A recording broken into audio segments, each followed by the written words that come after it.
Okay, rulers, settle down. Ruler School is brought to you by Odyssey Games, where you can go to get pre-orders of all the upcoming Force of Will sets, as well as releases of previous sets after they come out. ccgprime.com with over 100,000 Force of Will singles, as well as out-of-print boxes from the past, and TCG accessories, as well as fowlibrary.com, a wonderful resource for deck lists, article discussions, and more. Check them out at fowlibrary.com, as well as these amazing patrons. Special thanks to guest lecturer patrons Shukong Fu, Vite Ramen, and Maxime Van He. Thank you for your support. Class is in session.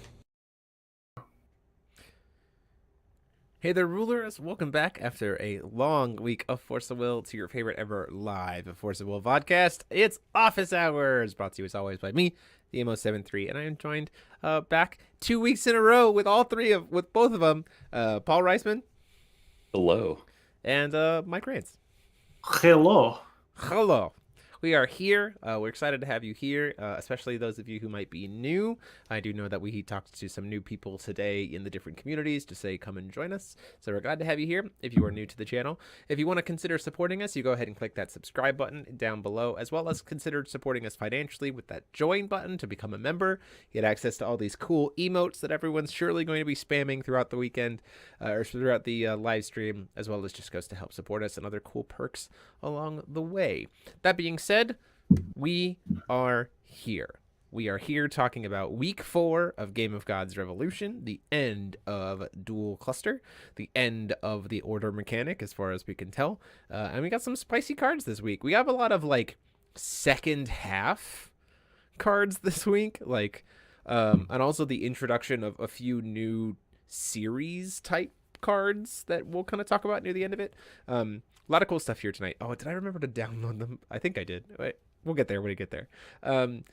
I do want to say before we jump into spoilers, though, we do have some awesome news. There's a link in the description below to join the Converging Wills Facebook page Discord tournament.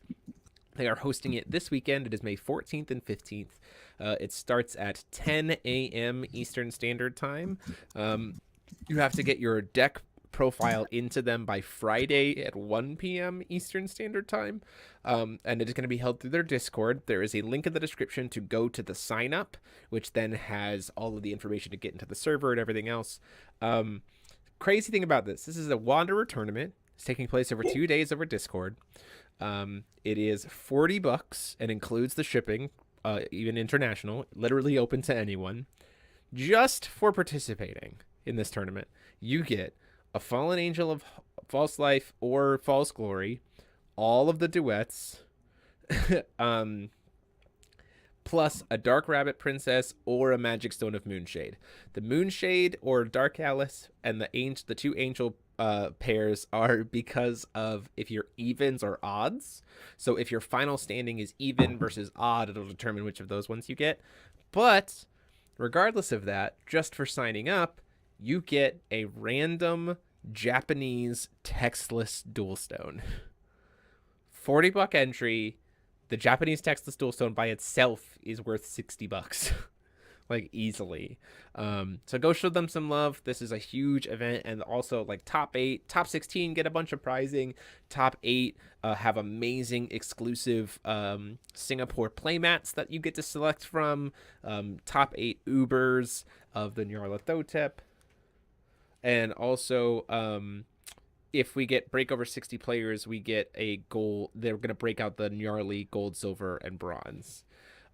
So that is going to be really huge. We're really excited to jump into that. I'm playing. There's a dog. I'm playing in this weekend. It's going to be great. We're looking forward to it. Hold on. My wife is trying to get my attention for something. So while I'm talking, Paul, why don't you read off the text for Tree of Growth and start going into the thoughts about it? Sure. All right, everyone. So we're tonight starting off with Tree of Growth. It is a 1-cost addition. Upon entry, it draws you a card. It has Force Resonance Rebirth. You may play this card without paying its cost if you do not control a card named Tree of Growth, very similar to Tree of Decay. When a J Resonator enters your field under your control, put 2 +1/+1 counters on it. And then you may put X cards from your removed area into your graveyard. You gain X hundred life, and you can only play that ability once per turn. So, Mike, what do you think? Card. It's got obviously it's meant to be the exact opposite to Tree of Decay. Makes a lot of sense given Athenia's shtick. I think immediately, obviously, the fact that it does nothing outside of Athenia is whatever. Oh, it draws you a card. Ooh, wow, crazy. But I think the biggest thing about this card is that obviously it's free. It's a free cycle if you have Athenia once. The 2+1/+1 counters, I don't think it's really going to make much of a difference, but honestly, it's kind of cute, especially if you're playing like, I don't know, man, it makes me want to play like Sylvia, Athenia, and Wanderer, because that's hilarious. Dropping this thing on one and then just dropping the Sylvia, putting 2 counters, and then you swing in with a 6/6. Well, the interesting thing about this is the fact that, like, so this is it's free. Oh, hey, Jeremy, you're back. Nice. I am back. It's free if you're on the J ruler side, like if you're ordered. It becomes free. The first one becomes free. That's how you get Force Resonance Rebirth. And the interesting thing is that there are actually cards, a lot of cards for Athenia that want +1/+1 counters. Spirit of Decay burns +1/+1 counters to give -1/-1 to stuff. An ordered Oborozuki wants +1/+1 counters to give -1/-1 or -2/-2 to the board.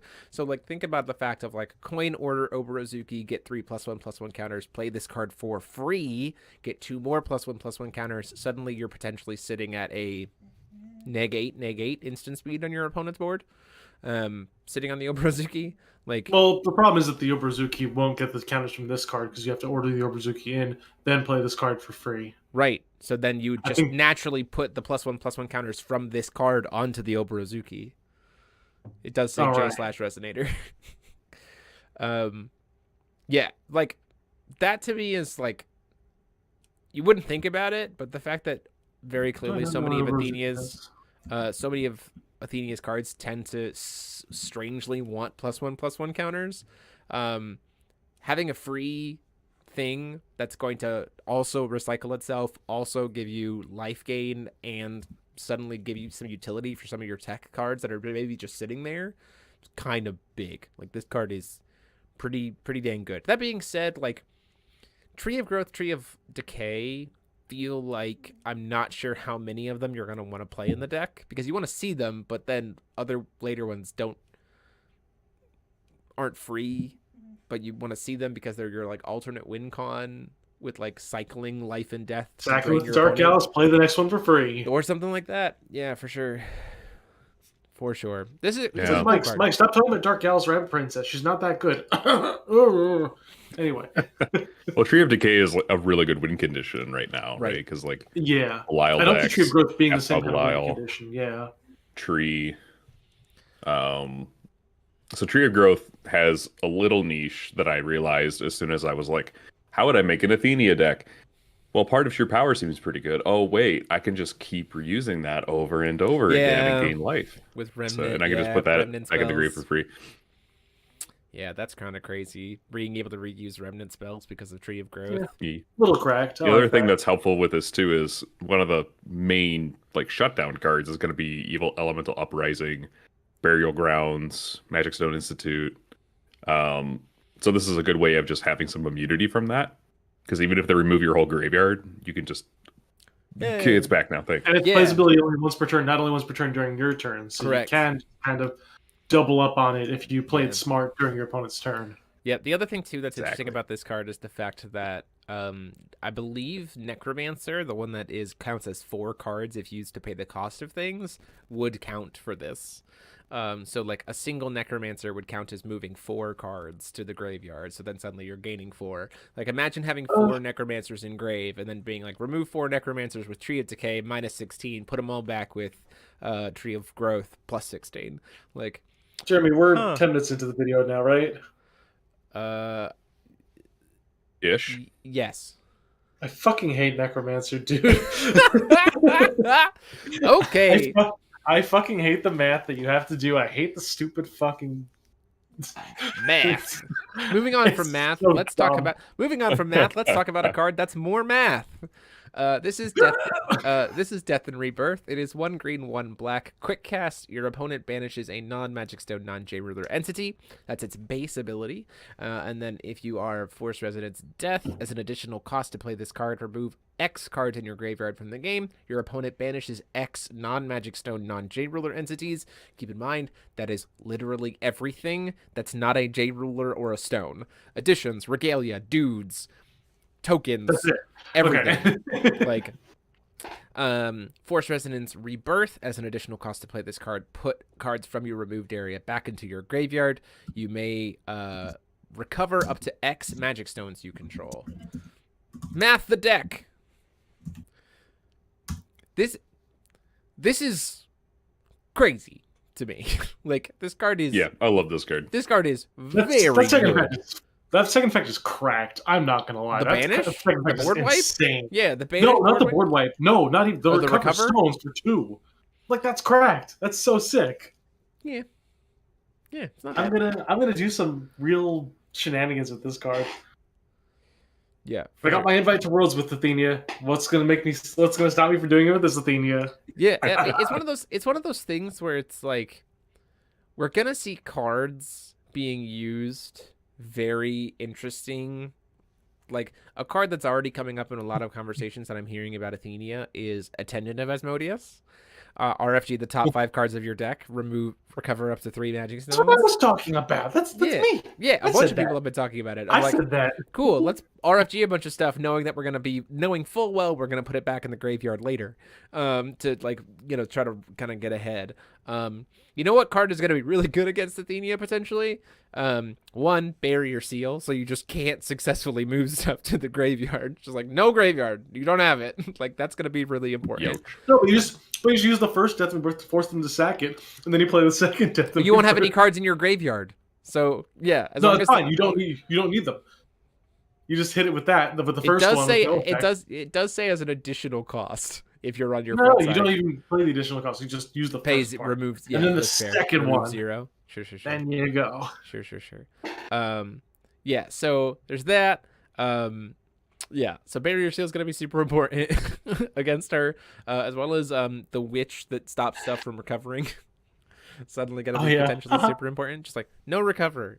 Okay. Randomly getting good now. Yeah, randomly getting good. Overall, very cool cards. Athenia is looking more and more like I'm very excited to play her. Good control deck. I green-black control. Who would have thought that Jeremy would have been interested in that? Well, I'm going to have you guys talk about Conclave real quick. Paul, you're on Conclave duty to talk about this card, because I'm sure you're going to be able to talk about it for long enough for me to go do this thing I need to do and come back. And Sorry also, for all the interruptions Jeremy, tonight. can I take on the name for the next one? Sure, so you I can. Yeah, for sure. Okay, I'll be right back. Thanks, guys. All right, your next Duel Masters card for the evening is Conclave at Dragon Mountain. It is a 1 mana, sorcery speed, draw 3. At the beginning of the end phase, discard 3 cards. Immediately, I'm like, why did they give us Card of Demise from Yu-Gi-Oh? Why did they do that? I'm just wondering why it took them so long to give us something this cool. Like, this effect seems bad. This effect seems bad. I'm gonna say it outright. Oh, you think this is bad? This card doesn't feel good because, like, in FOW, you're already so consistent. You don't need the extra gas for the most part. Like, there's a very specific kind of tempo deck that wants to play this card, and I don't think that kind of tempo deck has been good in FOW since probably around Lapis 2. But speaking of Lapis 2, I know the deck that's going to use this because, first of all, remember Vin 3 Lumia. This is her now. Feel old yet? Now your opponent's going to be like, how many cards do you have in hand?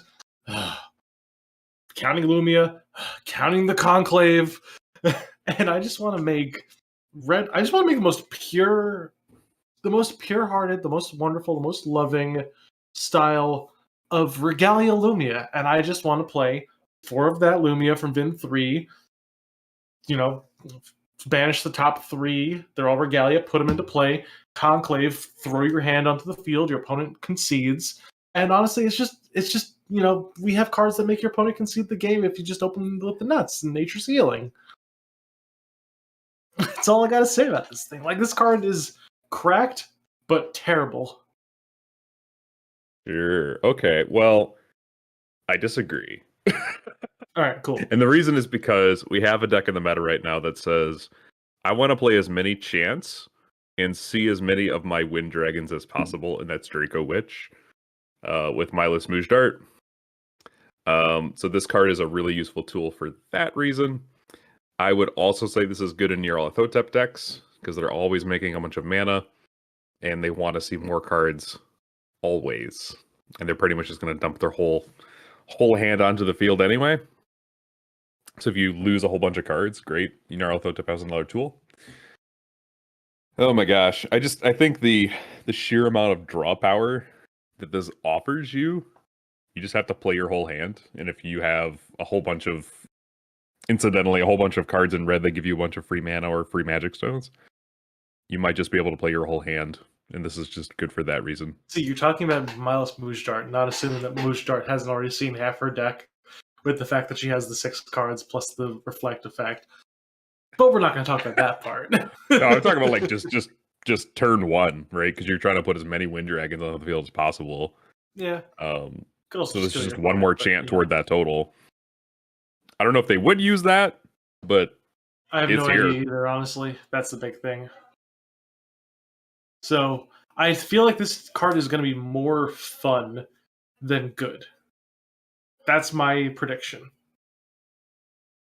I'm gonna say it's gonna be very useful for the right deck, because there is like this is not gonna go in every deck. Like in Force of Will, this kind of card. Excuse me, this card would not go in every single deck. Mike Moore brings up an excellent thing. If you don't have 3 cards to discard, can you still play this? Yes, because you have to resolve the cards as much as possible. If you can't discard 3 cards, you'll discard any number of cards that you have. Correct. So if you have 0 cards, you don't discard anything. Which is why you just draw a bunch of 0-cost regalia and toss them onto the field and tell your opponent, hi, deal with that. Okay, your turn. Yeah. Oh, well, that being said, maybe this goes in Alice, potentially. I There's a could fun see it. Alice deck out there. I mean, to be fair, turn 2, draw a bunch of regalia, play the IU that gets the boon from the regalias, and then you start. There's a lot of fun applications that are probably not good, but fun. Yes, that's my thing. That's my biggest thing about it. Yeah. This is a really good combo card. And now Jeremy Franklin is back, and he could talk about the ridiculousness of this card. Well, yeah. I mean, Conclave. it's just a combo extender, I guess. I don't really. There's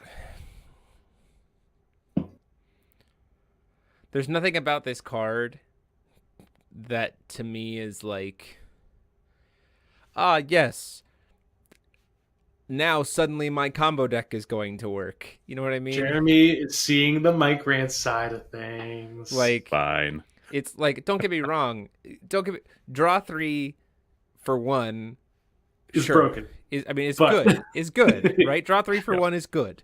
And it has the downside of discard 3 at end of turn, right? So it's a combo extender. But like we have so many cards that are not only combo extending card value neutral, but like the things that the combo decks want to do right now is go will neutral.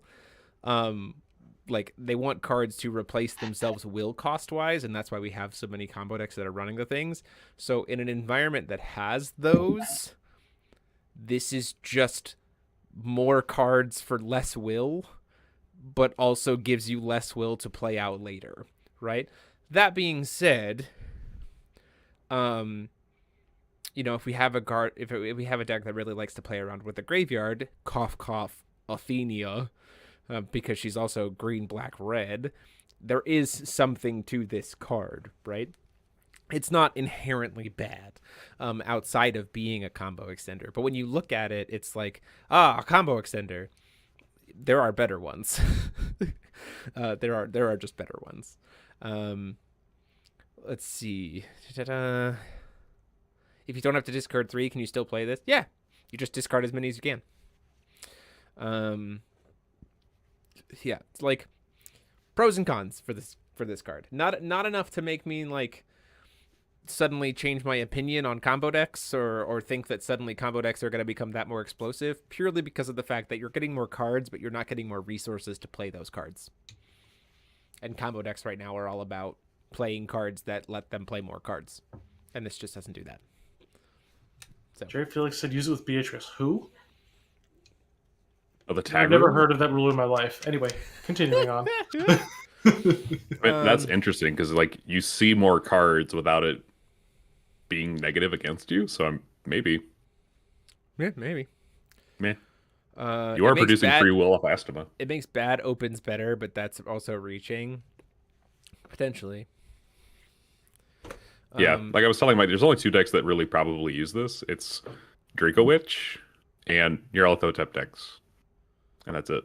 I don't even think gnarly decks play this, to be perfectly I don't think they honest. need to either. I think Draco Witch potentially plays this. I think Athenia might play this based on how much other draw power she gets / needs, because of the fact that it like her discarding is not that big of a deal. So pay 1 red, which is in her colors, to sculpt her hand and get what she wants to the graveyard all at the same time. Like, sure. Yeah. Next up we have Mike. What is this card's name? Supercalifragilisticexpialidocious flame. If you say it really fast, it makes you wanna kill yourself. I was gonna say it makes you want to go insane, because that'll rhyme kind of with flame and insane a little bit. It makes me go so insane I couldn't even think of a rhyme, dude. It's fine. If you're resolving this my. card well, you're probably gonna win the game. Is probably what it should read, because this card is the most like upkeep only casting card I've ever seen. Like, This card is so win more. You gain quick cast for fire and water. You gain 10 Dragon Pounder. you have You no have maximum no hand size. maximum hand size until end of the game. And if you are Flame Dragon, just Dragon Flame. His name's just Dragon. Dragon Flame, it's fine. Whatever. Same name. It's a Yu-Gi-Oh card name. Then draw X cards, where X is your Dragon Power divided by 10, rounded down. The math in this set makes you want to shoot something, and with one of his support cards because it deals damage. But Yeah. uh, Like, it's pretty underwhelming yeah, overall. that's a super rare, man. It's super rare. It's pretty underwhelming. That being said, based on the Actually, Jeremy, you want to know something? This SR is not a super rare. Do you want to know what kind of card this is? supercalifragilisticexpialidocious. Yep. So my thought about this card is its usability in Dragon Flame comes down to 2 points. What is his like curve for putting out consistent threats, and how quickly can he generate dragon power outside of like, we need to see execution of how quickly we're getting dragon power. If he does tend to be a deck where you're going to have stuff in the upkeep, stuff will available during the upkeep, like if he's a more quick casty kind of deck, sure, I can see this card being very good. Because it's like cast it incidentally at the end of your opponent's turn, draw some cards, generate some additional value, go. I mean, it's better than increased dragon power. Jeremy, it's not saying much. Right. So if I had to pick His between name increased... his name is only slightly worse. If I had time to buy a calculator. If I had to pick between, increased dragon power and supercalifragilisticexpialidocious flame, clearly I'm going to be playing this one instead. Why? It takes so much longer to say. Sure. You can't. Supercal.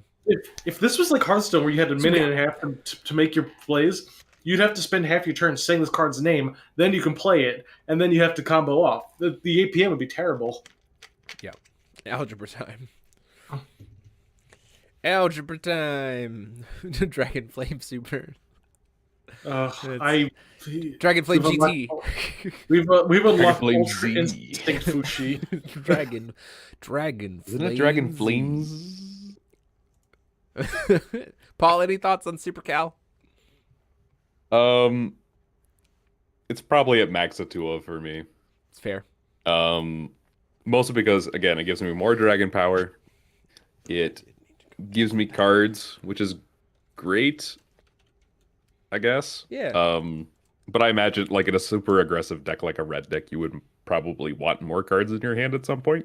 Yeah. It's because you are burning a whole bunch of people and Paul, I'm gonna hit you with a counterpoint here. Playing 0 of this card or 0. because nobody's playing Dragon Flame. I mean, that might Let's be very clear. I'm playing Dragonflame. That might so not is be Toby. true. People like Dragonflame. It'll be fun. I think it'll be fun. Okay, to but nobody's playing it in a high-level competitive tournament. So you you're might be playing wrong, dude. You might be wrong. There might be something All right, here. I'm We'll waiting for see. people to prove me right. I'm waiting for people to prove me right. Yeah, we'll see. Tag rules are still here, so nobody will. Until the ban That's list fine. until the ban list comes out with this set, maybe just like my list gets banned and Belial gets banned, and suddenly you're just like, well, tag rulers are Dead. Nice. pretty much. Remember that time we slept on Suya? Remember that time we slept on Just saying. someone?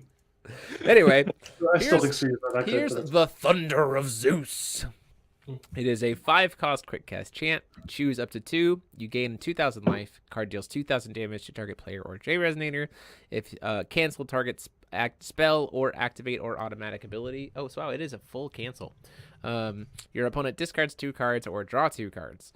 Force Resonance Olympian. As you call this card, I got it. For each entity you control with 1 or more races, choose one of those races that it controls. You may pay 1 of each color less for each unique race chosen this way. So this counts stones, which some of our stones actually have races. That's interestingly enough.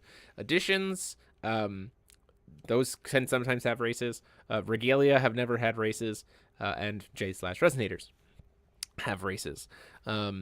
So the interesting thing is, which we'll get to a card later that makes sense as to how Zeus is going to be getting these cost reductions. This spell being free is kind of bonkers. It's probably an auto-include in Zeus decks because it's a singleton anyway. But that's not that's not a lot to say about it. But I mean, like, even if you're casting this for 2, like, it's still solid. Like, even if you can only get 3 unique things off of it, casting it for 2 of these modes is still huge. The fact that this is every color of chant makes me think there's some kind of strategy. Oh, I have an idea, boys. Continue. It's Apollosphere time, baby. Not the first person to think about it. You're done. I'm definitely not the first, but I'm definitely going to be the last because I'm going to make a deck and it's going to suck. Yeah. Play Apollosphere so that you can banish Apollosphere to pay for this thing's cost for free faster. So bad. Yeah, I mean, sure, I guess if you want to do it. Card's neat. Card's neat for sure. Paul, thoughts? I'm gonna pay someone to make this one normal full art that I'll find someday into a Power Rangers Zeo reference. There you go. There you go. There you go. 2 very important things about this card, in my opinion. Sure. 1, I love that the pose is just Zeus like, yeah, I'm cool. I've got lightning in front of me.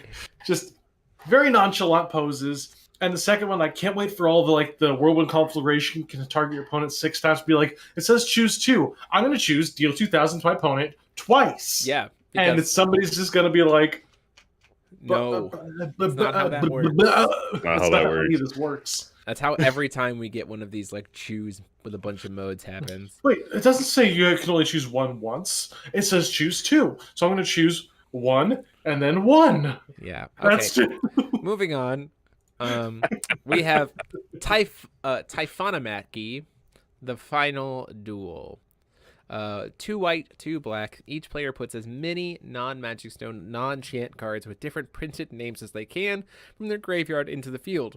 And if you're playing this as Zeus, the cost of this card is 1 white, 1 black instead of its printed cost in all zones. So if the total cost of this card is checked, it will be total cost 2. This is important for things such as 3rd boon Persona Mask to cancel things that are cost 3 or more. That will not be able to affect this card. It will affect things like There's a couple other ones that count about card cost. It would be if you happen to be able to use a Lycion with this, you could use this with Lycion. Interestingly Lycion's enough. banned, dude. Not in New Frontiers, it's not. So like that's a thing that you can do. So yeah, very interesting, very clearly set up to be Zeus's like, if this resolves, I win the game spell. Yeah. Especially if you're just like remove your opponent's entire graveyard, cast this, resolve it. Not only that, if you're going first and you find a way to just wombo combo off your entire deck into the grave turn 1, like this card could do something. Clefadonk, order Alice be like game 2 against Belial? What do you mean, Clefadonk? Because order Alice should lose against Belial like almost every time. Yeah. Almost every time. Algernon can't. It would certainly make Algernon have a harder time stopping it, for sure. For sure, that's a good point, Robert. Things like that in terms of total cost. Yeah, this is a neat card. I mean, it's Game of Dreams, only more cracked, but also slightly less cracked. And Game of Dreams had, some implications at the, for some times. There were certain decks that messed with it a lot and had, and were fun to play with and had some success. So, card's fine. Card's cool. Cool. It's one of those cards where I'm not entirely sure if you actually need it to play Zeus.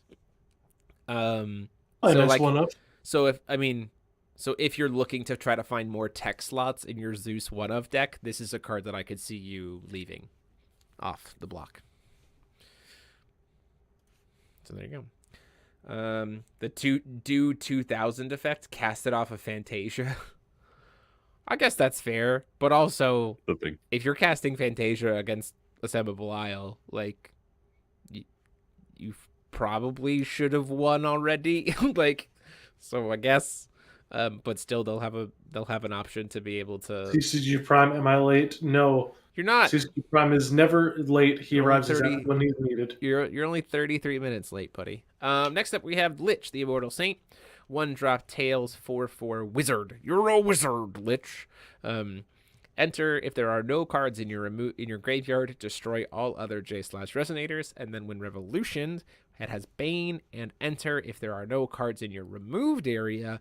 Put target Resonator from your graveyard into the field. Let's go Barrier Seal Lich. Sure, I guess. There's some very interesting things here that you can do. Having a 1-cost reanimate is pretty crazy, but it also seems like one of those things where like it does target, it always creates a moment. You have to have not a single card in your RFG, which feels like you're gonna be able to mess with Athenia for that. Like, and sure, she might be able to put stuff. It's gonna be weird. Like, if you thought competitive Stan lines were complicated, just wait until you get into like competitive Athenia. Like, that's the math is gonna be so insane for this deck. I mean, still a cool card. Probably, in my opinion, is probably like a 2-of for Athenia. If you're playing like a Reanimator version, maybe more if you're playing a Reanimator version. It is a board wipe for 1 though, which is interesting. If you can keep your graveyard empty. That's the part that's more interesting to me, honestly. Yeah, the board wipe for 1 that hits both sides, as long as your graveyard's empty. Okay, your opponent's like, combo off, and like, cool. Lich. Sound of praying that they don't have Gyrian. We're just gonna order it. It's all good. Carrion. If you order it, yeah, you can. But yeah, I mean, technically speaking, Garyon into this thing.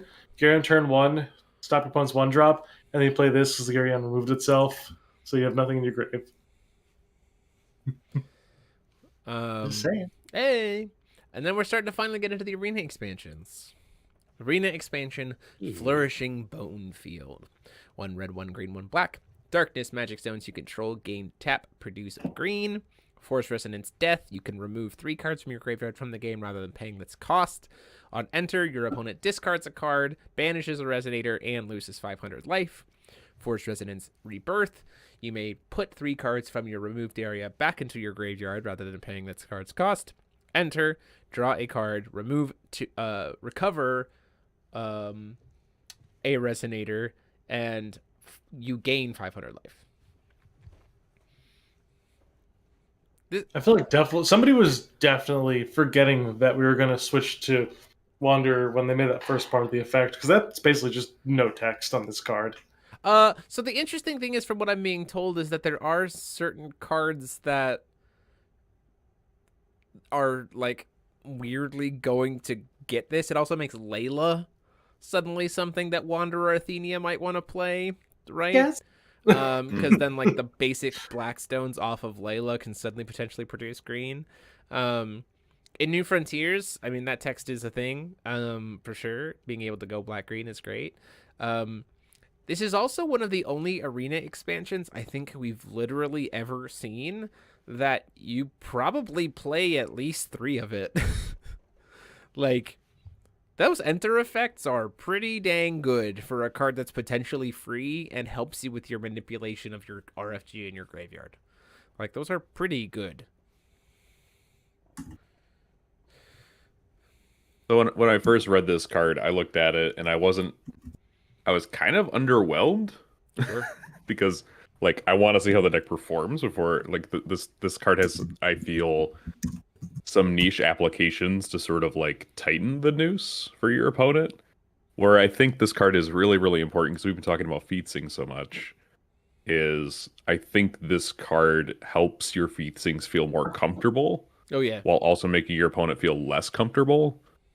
So in that case, I think I play 3 to 4 of it if I'm playing featsings in the deck, right? Yeah, I think that's fair. I think that's fair.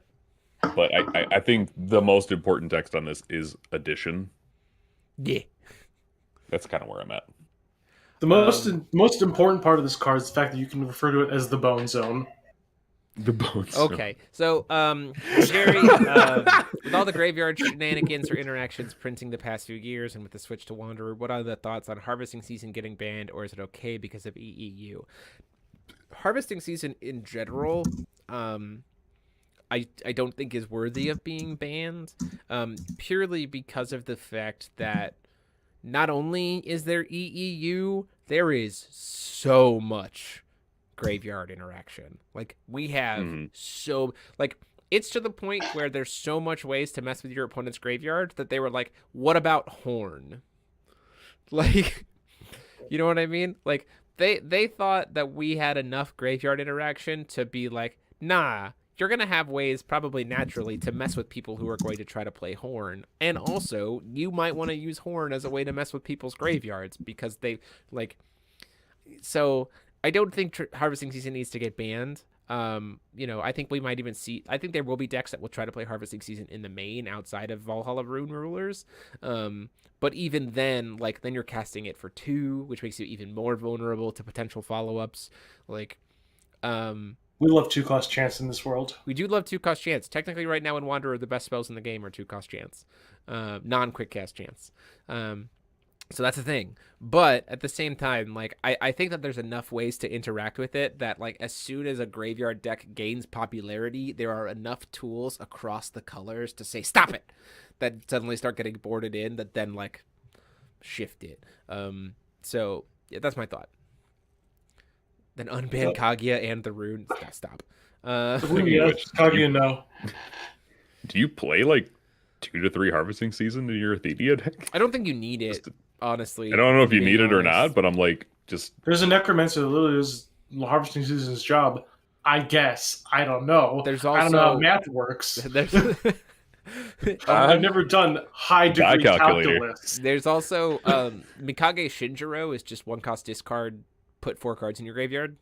at black. Like that's Yes, half. I'm wondering. That's half This of is a. better than harvesting season. That's just almost half of a harvesting season, but it's instant speed and it's an activate ability as opposed to a spell. So like, Yeah. And just a body. better. Yeah, and a potential body later. So it's just better. And it's a will sink, and it's also not Exactly. a rune, so it can't get Sealing Scroll, but nobody's playing Sealing Scroll because rune rulers are bad. But also don't cheat. Like that's another thing too. Is like if people start trying to go to the harvesting season route, you're like, well, don't cheat. Like as soon as rune rulers get like that's Hey, the thing about Wanderer. Hey, don't cheat. Don't cheat. That's the thing we do need to talk Stop. about is we're already seeing it a little bit, and this next ban list will be pretty interesting to see the influence of like if you actually go watch Charlie XD's recent tier list video, between C tier and S tier is like 32 decks that all like have counterpoints within themselves. So especially outside of the hyper competitive environment, where if you're playing hyper competitive, you're probably looking at like high B up to S as like the decks to pick, right?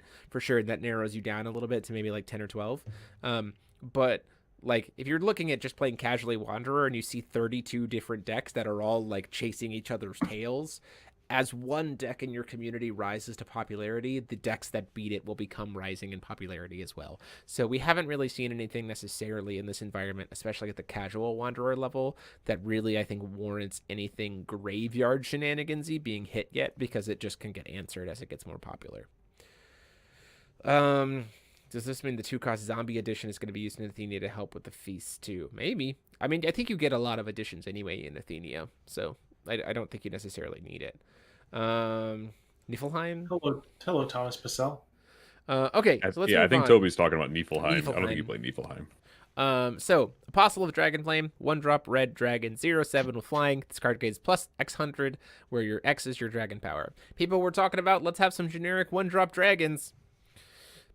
Okay, moving on from this This one card. doesn't burn itself. This one doesn't burn itself. This card's fine. This card's exactly what I was anticipating from Dragonflame's 1-drop vanilla. Like, Yep. sure, it doesn't bump up its defense at all. Sure, it has flying, but it doesn't have swiftness. And from what we've seen, none of Dragonflame's stuff currently has ways to give itself swiftness. Like, it just seems to be all just like stick a body then swing. He feels like a mid. Gnarly is the Swifty ruler. Dragonflame feels like the mid-range burn, like mid-range with reach ruler. So like this card's fine. Yep. And now it's the most broken card of the set, according to Forcible Global over the past week. No, not according to Forcible Global. According to some individuals in the comment threads. This is Arena Expansion Valley of the Dragons. Don't, Gary, we're gonna get to a card that is hands down the reason why you can't unban Sigurd. Literally in this podcast. I know what that one is. One white, one black, one white, one red, one blue. Whenever a dragon's J/Resonator enters the field under your control, trigger, it deals damage equal to its attack to your opponent, and you gain life equal to its defense. Force Resonance Flame, it has Eternal. You can pay it for 1 red. If your dragon power is 20 or more, and if your dragon power is 100 or more on enter, you may put any number of resonators from your hand or graveyard into the field. You can ignore the last line of text, because if you somehow manage to get to 100 dragon power, you should have won the game anyway. So, like, duh. And then, this card is fine. Like, the fact that it takes you to 20 dragon power to be able to get the cost reduction, it itself doesn't do anything until you have a follow-up for it. And like Viber. And we have so much stat neg in this environment, like a lot of stat neg in this environment. That's instant speed. This card is okay. It's probably a 2-of in Dragonflame just so he can do it. It's probably a pretty great card in Limited, if I'm being honest. Actually, Jeremy, real quick, can you retract that statement and tell me how many you're actually playing of this card in your deck? Maybe 1. It's 0 because you're not playing Dragonflame. I mean, I have to play Dragonflame for the channel, so like I'm so sorry. So I probably play like 2. Paul's saying 3. I need to see how quickly we can get to 20 dragon power. That's the biggest piece, is I need to see how quickly we can get to the cost reduction. That being said, it's also just burn damage, which continues Red's problem of I don't have hard removal, so we do have it out to anything it's trying to do in the form of a little red witch for 1. Jeremy, you can use increased dragon power 4 times to get to half of this card with your other. Whoo! Okay. This card's Wow. fine. Card's fine. This card's okay. Well, considering 1 Ping Tong gives you 10, I don't think you're gonna have a hard time getting to 20 dragon fair. power. Are we talking about enchilada next? We are talking about Echidna. One Enchilada mechanized one monster. black Knuckles. 1 black 4/4 god machine villain, quick cast Bane. That's all it has if it's unordered. +6 win revolution, +6/+6. Enter, reveal up to 2 machines you own from outside the game and keep them revealed until the end of game. So let's talk about this card particularly for its usage even outside of Typhon. If Typhon gets cards that other decks want to see revealed from outside the game, like sorry, if other order decks that are like, hold on, I'm going to rephrase my sentence. If Typhon's toolbox of machines from outside the game are effects that other order decks will benefit from using, this card goes in a ton of different, like pretty much every villain's order deck, because of the fact that even just by itself it's a 1-drop 10/10 with quick cast and Bane, so that's a free order, and also you get to reveal 2. That means like if you reveal antibody, it draws you a card. If you reveal any of the machine stuff, it draws you a card. If there's other stuff that's more like tech potential reveals, like we got to see more of what Typhon's doing with his additional hand being his sideboard. It is just like mini deck, which is his sideboard, but this card is very good, because this is also, if you're ordering it in Typhon, this is 3 machines revealed, which is when you're also adding Echidna as a machine, that's 4 parts of Union 7 in a single order. Like, that's kind of huge.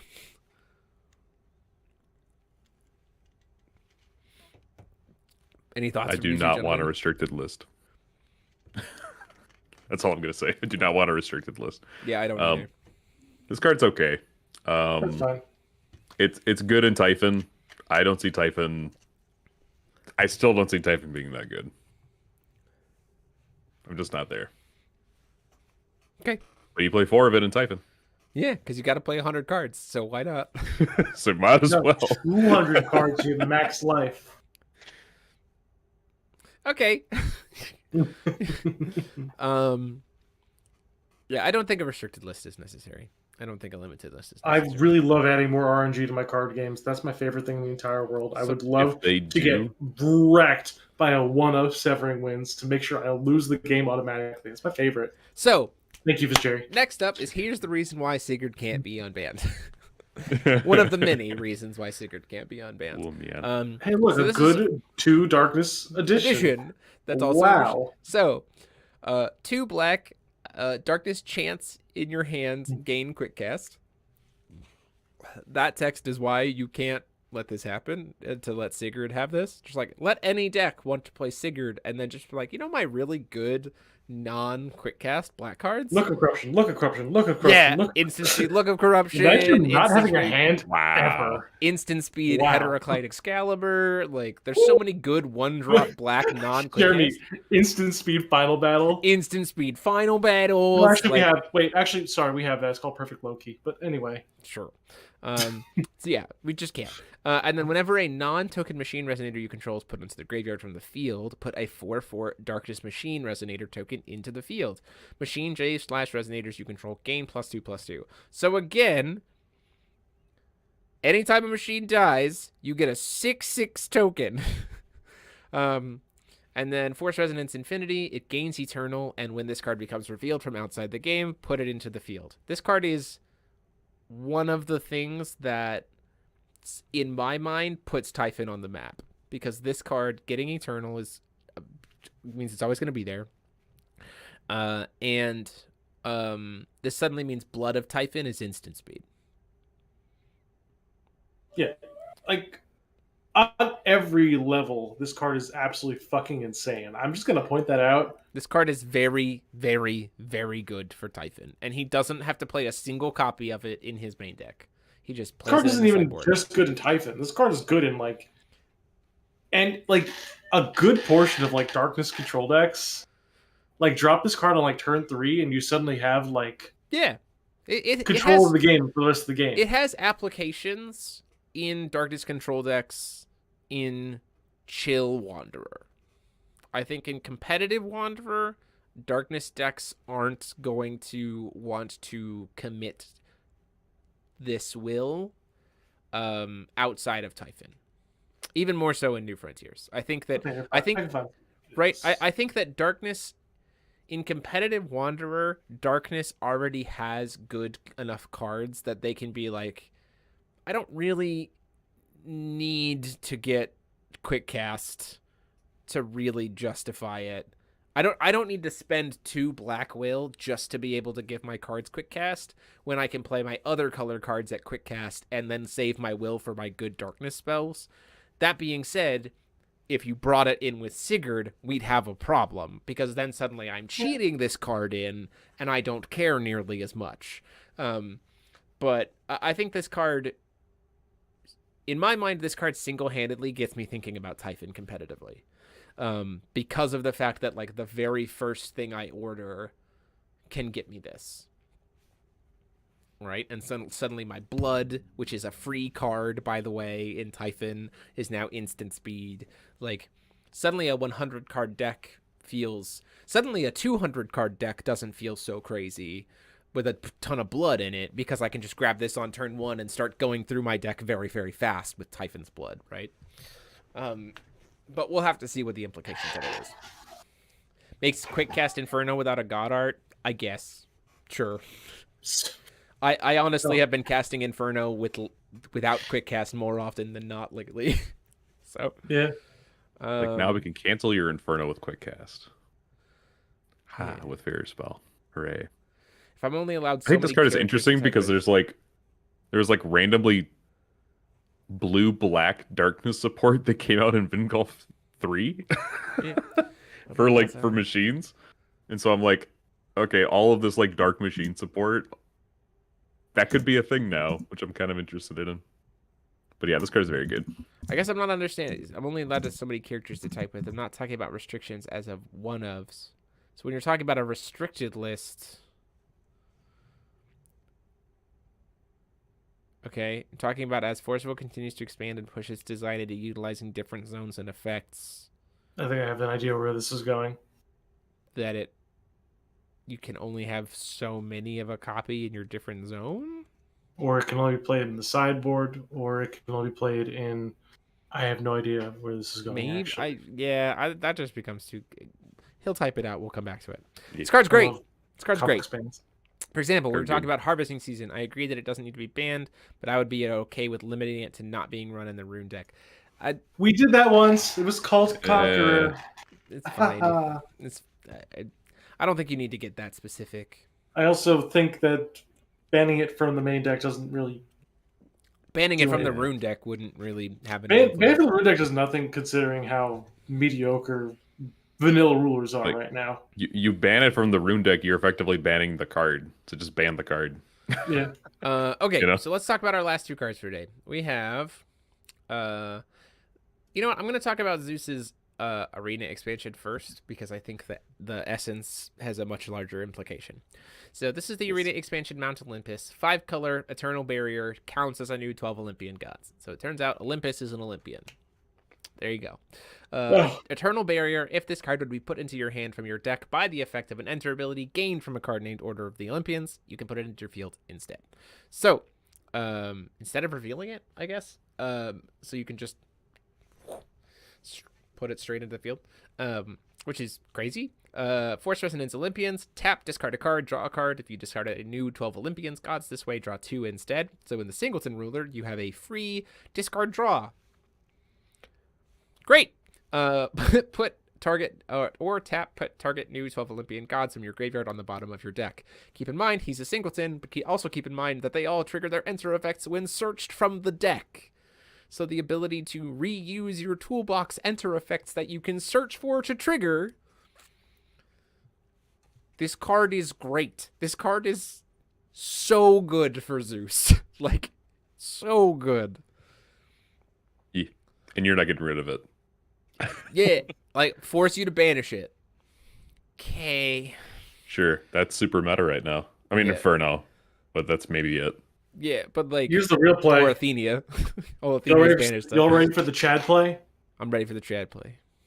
You play this in not Zeus, and you pay all 5 mana, put it onto the field. Hell yeah! Just look at your opponent, just like I have an eternal I have an eternal Sigmund barrier Ryan edition set. that doesn't do anything.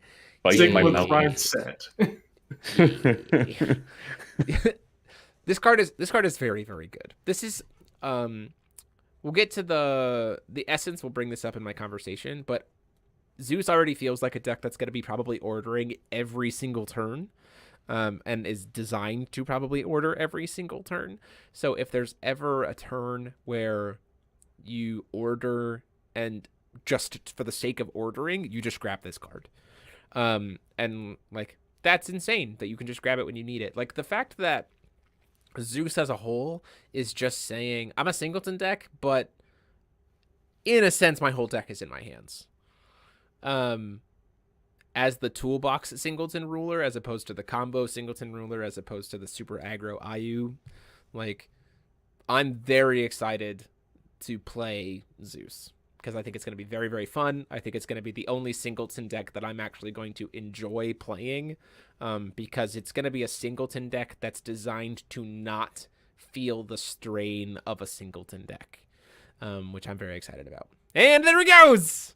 Yep, told There you it guys. is. It's always at the end of the Right at always the end of the of night. the pad. Right at the It's end of the always- night. So does that mean one of the Olympian gods isn't going to be named 12 because there's only 7 of them? No, that doesn't mean anything. There should be 12. And the addition probably doesn't count as one, like towards the 12, if we're being honest. It probably is just a 12 Olympian gods so that Zeus can grab it. There's probably... Is it a non-Zeus deck for an addition for Pete's So sake? what you're saying is there's going to be 13 new 12 Olympian Yeah, there's gods. gonna be 12 new Olympian gods and Mount Olympus, which is also a 12 Olympian god. So So they're 13. there's 13. Yeah. It's There were like the also- 12 apostles. It's the 12 There's 15 apostles of where them. there's There's 15 like 15, 12 apostles, yeah. math.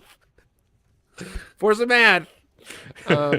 Time Any thoughts buy a from you guys about calculator. this edition? Any thoughts about this edition before we go to the bigger card? No thoughts, head empty. This card does what the card needs to do. I'm going to Chad play it in all of my decks I'm proud of you. just to make sure my opponent knows that I've established dominance. I'm going to make an OTK around this deck. I can make an OTK around the pregnant lady. I can make an OTK around this card. I'm Next. proud of you. So the Union 7, no, so there's the Union 7 is if you have 7 unique names, Toby. So there's probably more than just 7, so that you don't have to have all of them in order to get that effect. There's probably 12 or 13 of them. One of them being Zeus himself. Keep in mind, he does have the race on his front and his back side of that. So keep that in mind. Okay, next up we have the essence of Alice's power. So the German Facebook post told us that the whole idea from this is it's Zeus channeling the power of the other high gods to be able to fight Typhon, which tells me one thing. There are going to be 10 of these spells. That's what the German post makes it sound like. That there's going to be 10. So we're probably going, unless Loki's just like, nah, like gives him the bird. It's like, I'm not going to give you my power. We were having that He's got all conversation. the power. Like, so you're telling me that Zeus is literally just spirit bombing Typhon? That's the whole point. All right, cool. So, Essence of Alice's power, 1 white, 1 colorless, quick cast, produce 2 will in any color combination of attributes, but if you're playing it as Zeus, it only costs you 1 white to play this card, so you just double up on will for sure. As you play this card, you may order it as if it were a Resonator spell. Keep in mind, it says as if it was a Resonator spell, which means it's still just a chant, but you still get to order a chant, and then you order, it creates a token of a unique race that then becomes the thing that's ordered, and then at the end of the turn, you unorder yourself. Put a 6/6 Light Angel Resonator token with flying into the field. If ordered, put that token into the field ordered instead. At the next end of turn, put the order ordering that token into your ruler area as a ruler. What a sentence. What a sentence. That's a sentence, all right. This is the implication of the essence is, you know how I said like single-handedly the addition for Typhon put Typhon on the map? The fact that Zeus is going to have a suite of uncancelable, unchaseable chance in my head, unchaseable, uncancelable chance that will then trigger a search for a toolbox utility enter effect, immediately puts Zeus on the map for me competitively. Like, that's... He's going to have so many cards that just say, that's a cool cancel in your hand that I don't care about.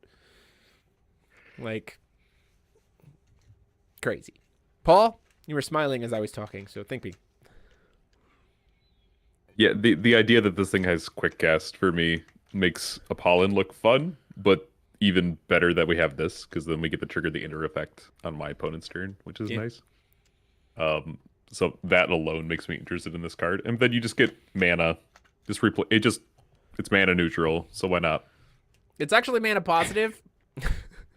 Oh, that's right, because it reduces the cost. So it's mana. Yeah. So here's the interesting thing with mana. this card. Here's the interesting thing about this card too, is think about it this way, right?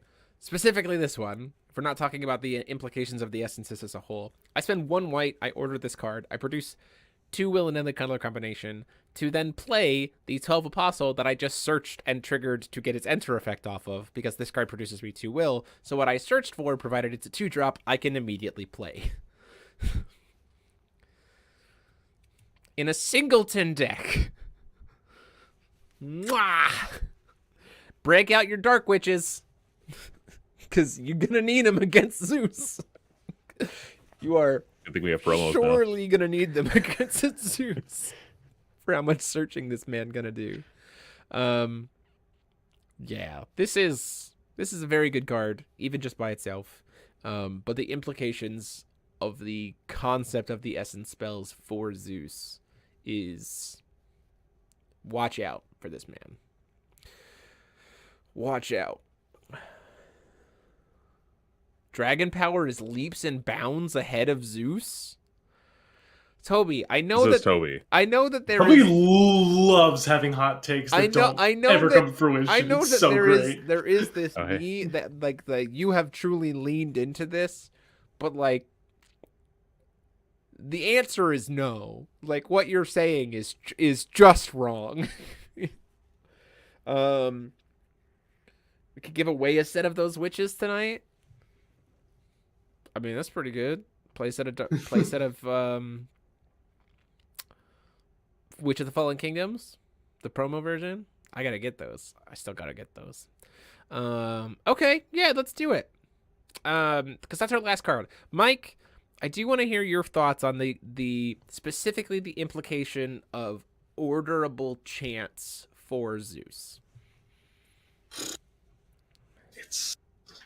It's tough to say, considering I don't really have a lot of experience with orders personally, but the fact that it's basically just like a 1 cost 6/6 that comes down, uncancelable, gives you the search that you need during your opponent's turn. There's a lot of really, really cool implications about having just like this weird added flexibility. Like, this card's good on its own, it just replaces itself at worst.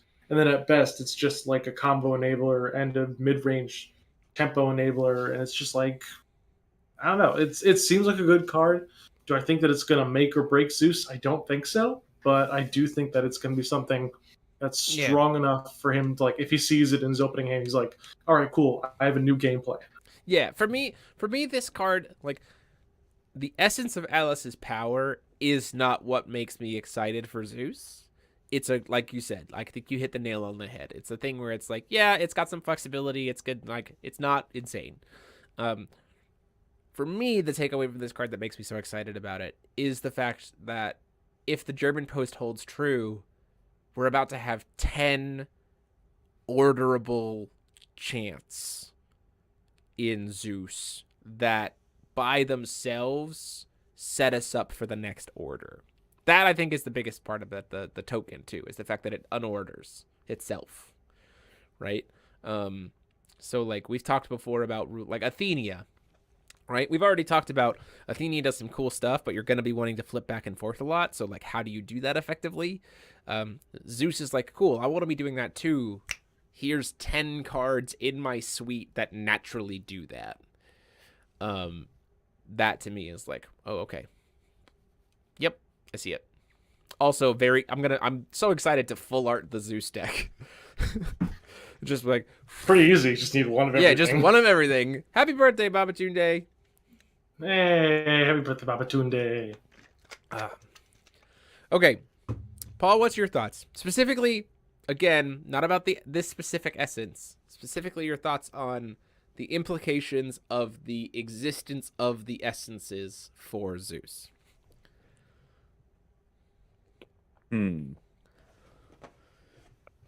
feel like there are going to be some you want to run, but not all 10. Just knowing card design and just knowing the R&D team, we are probably going to have like, I would say like 5 to 7 that are like really usable, and 3 that are like, Sure. flavor. Sure. That's where I'm at. Fair. Well then, let's give away some Witch of the Fallen Kingdoms. So let me go ahead and pull up the randomizer here. So in the chat, anybody can enter this. Paul, what are we asking our question? I shouldn't ask Paul the question. It's going to be somehow food related, but then I have to ask Mike something, and it's going to be somehow meme related. So I'll guess go off, Jeremy. Tell me. I want to do it. No. What does the squirrel in Tree of Growth, what is his favorite nut? Okay, so let's say this. If there are truly 10 essences, one for each of the high gods, which high god's essence are you most excited to see? Which of the 10 dual cluster high gods are you most excited to see their essence of? Put that in the chat. Give you guys a few minutes. Get it entered. And then we'll give away a, I will copy and paste their thing to you. Dan, it's okay. We'll give away a playset of Witch of the Fallen Kingdom promos tonight. Oh, Dan. Always yelling. Always. Always yelling. I'm most excited to see of them. I want to see Dante's. I want to see what Dante's essence is.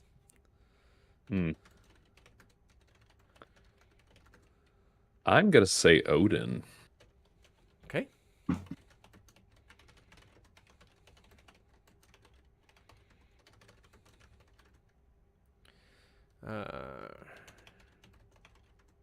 Damn, Dan in here with Sri Lanka's essence.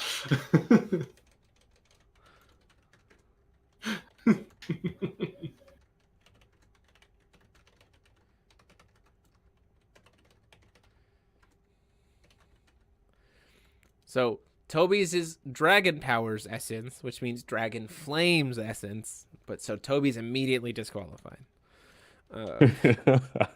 Got him. Got him. I put Dragon Flame essence because you have to increase your dragon power in order to gain that essence. It doesn't look like the essence can be used by their specific high god, which is a bit unfortunate. Loki's cards are always cool and weird. Yeah, I think the whole point of this lore-wise is the fact that it's the high gods giving their power to Zeus. So it makes a lot of sense that it's like the big unlock to them is Zeus. So it'd be interesting to see if some of the other ones might maybe see play in their respective high god just by their base effects.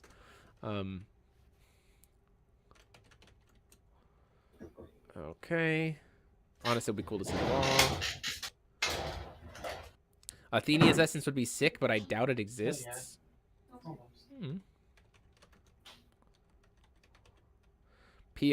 Pre-release at your place, $5.21 for $25. Okay, cool. I can't make pre-release there, CCG. Babatunde, I already have you down, buddy. Okay. Now, Paul, give me a number between 1 and 5.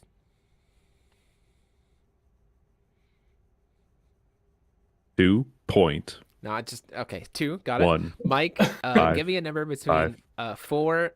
Give me a solid number between 4 and 7. 6. 6. Okay, I'm gonna roll this D8. See how many times I'm gonna shuffle. 100. 4. I'm gonna roll the randomizer 4 times. Everybody is in. You needed 600 to 1, pass. You got 6. 2, You got 6. 3, and our winner for the night is Mike Rance. no, actually, Gray Grumbler. Congratulations, buddy. Ta-da! Gray Grumbler, go ahead. As always, congratulations for your win. Go ahead and email your name and address to rulerschoolcontent@gmail.com. Putting it here in the chat. And we'll get that over to CCG Prime, who'll get you your promos. Thank you so much. As we close out here tonight, again, I do know that Odyssey Games has currently sold out of their pre-order of the new set. I will be talking with them this week to see if they're going to get more in. I do know that CCG Prime, I believe, is still doing online pre-orders, so I'll push you to them if you haven't already picked your stuff up, since Odyssey is currently out of stock and sold out of their pre-orders. And then, if you haven't already, again, check out that Converging Wheels Discord tournament for this Saturday. It is going to be epic. It is well worth your entry. $40, playing in the Wanderer event. Bunch of prizing just for showing up, including a full art Japanese textless dual stone. Well worth your participation. You need to play in at least 2 rounds to get the promos participation. Well worth your time. We hope to see you. Remember, everyone in chat, if you don't know what to build for Wanderer, you need a deck and you only want to play 2 rounds to get the promos, hit me up. I'll give you some garbage. Yeah, for sure. But that is it for us for tonight. Thank you all so much for, and you think you might be out too as well, Dan, but check it out anyway. Or ask your locals to see if they've been able to get some. That being said, that is it for us for tonight. I have been DMO73, and I've been joined, as always, by Mike Rance. Goodbye. And Paul Reisman. Brought to you by the letter U. D. So until next time, class dismissed. Have a good night.